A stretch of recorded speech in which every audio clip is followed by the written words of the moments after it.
Welcome to Walkden and Little Holton Online Church. Today it's Good Friday. Normally we would have services in churches, services of reflection, times to be quiet and to be calm, in an unadorned church as we pause to pray and linger at the foot of the cross. Or we would join the churches together and walk across Walkden, singing and praying and reading together on a journey that takes us across through the shopping centre. None of this is possible today. This is a Holy Week like we have never experienced before. Today we cannot gather together. Today we have to watch and wait in our own homes. The Way of the Cross, or the Stations of the Cross, is an ancient tradition, and there are resources online that we can make use of today. And I pointed you to two links that you're welcome to use today. One is a Stations of the Cross podcast. It's just a sound file made by the Archbishop of Canterbury and the Archdeacon of Canterbury.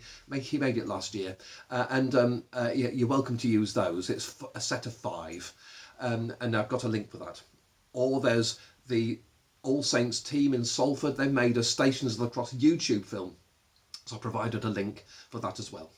So you're welcome to use those.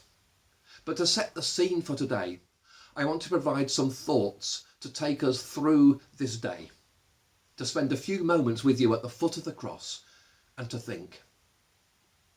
We must first remember that because crosses seem to adorn pretty much every church in this world, the cross is the central symbol of God's self-giving love. Therefore, the cross that Jesus died on must have been a very special execution, reserved for this supposed King Jesus. Surely the cross of Jesus was special. But actually, it wasn't. The cross was a very common Roman way of killing people. There were times when wood became scarce because of the number of crosses that adorned the hillsides outside city walls. Jesus would have blended into the skyline. He would have just disappeared into the pile of victims dying at the hands of Pontius Pilate that day. And yet there was a divine plan. This is what God needed to happen. This is what Jesus came to do. This was his mission. Yesterday we reflected on the shape of love, on the command to love and to give yourself away and be Jesus shaped. When Jesus was arrested, when violent hands were laid upon Jesus, this plan started to be enacted. The first thing Jesus did was not call upon the powers of heaven to help him. He could have utilised the almighty power of his status as God's son, but he didn't. He then gave up himself totally. He allowed himself to be taken, to be dragged down into the morass of political intrigue and political power gaming.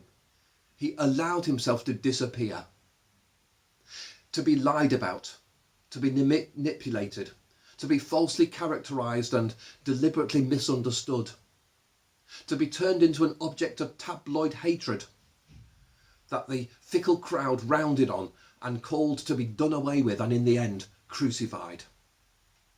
Jesus deliberately disappeared into all of that chaotic power, that abuse of power. For Jesus, this is what letting go of power meant. Jesus allowed himself to have all of that power of Rome and Jerusalem to be heaped upon him, and for him to be utterly powerless to do anything about it. No power, no control, no defence, no light, no hope. Jesus disappeared into that hopeless darkness. He was stripped, flogged, mocked, dehumanised, so that in the end it was Jesus just pretty much a lump of flesh and bone nailed onto a couple of planks.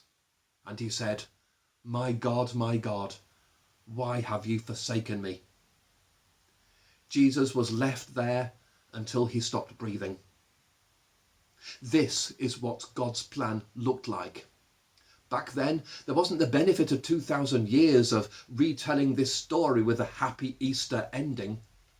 If we are to be in churches this year, but we're not, but if we were, I would like to bet that as soon as our solemn Good Friday prayers had been finished, then the acres of flowers and Easter decorations would come out of hiding in the vestry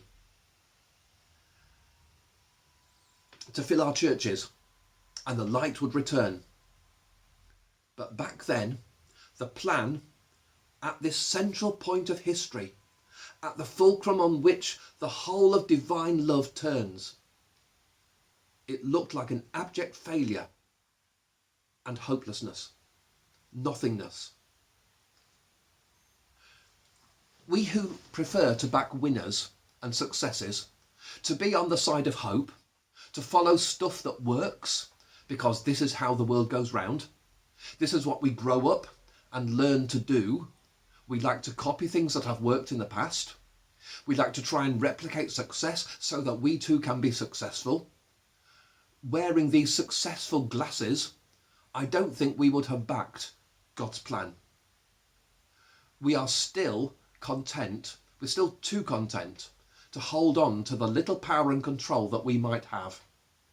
We are still too sheep-like and go along with the crowd and join in with what everyone else is doing. Unlike Jesus, we are too scared to let go. Unlike Jesus, we are too scared to disappear under the full weight of Roman and religious power abuse. And this is why Jesus came. Jesus came in order to have all of this stuff that we are scared of, are horrified by, and yet what we join in with, piled upon his own shoulders. He disappeared under all of that and died because of it. Worldly power utterly vanquished him, and Jesus was taken down from the cross and laid in a cold tomb. The end. And this is where we wait. This is the place where we pray and wait for the light. There are plenty of things today that we're scared of. We are filled with fear and uncertainty about today and about the future. The world is confused, topsy-turvy, upside down, fragile and a vulnerable place. An invisible virus is on the verge of making this world a totally different place to what it was at the beginning of 2020. We're afraid. And today, all we have to hold on to is the cross around which we gather now. And in our fear and anxiety, we are invited to let go. In our loneliness and isolation, we're invited to let go. In our pain and our mourning and sorrow, we're invited to let go. In our vulnerability, not knowing whether we will still have a job at the end of all this, or whether the world will be a recognisable place next month or at the end of the lockdown, we're invited to let go. To let go so that Jesus can grab hold of us. In all of this confusion of Good Friday, now we wait. It's all we can do. We close our eyes, we let go, and we hope. Jesus, love incarnate, died, yes. And love, under the whole universe of power abuse, shone invisibly like a hidden light. And in the end, on the third day while it was still dark, love broke through that frozen ground and dawned. The whole world of power was shattered because of love rising from the dead. But that's not today. Today, we are embraced by a hope in a tomorrow that we cannot see or control or know the shape of. Today, let us be embraced by that hope and be embraced by faith in God's amazing grace. And let us also be embraced by a love that will never let us go. Be embraced by faith, hope and love. And may that love be cross-shaped. This Good Friday, how much does God love us? The answer is that much. Peace be with you all.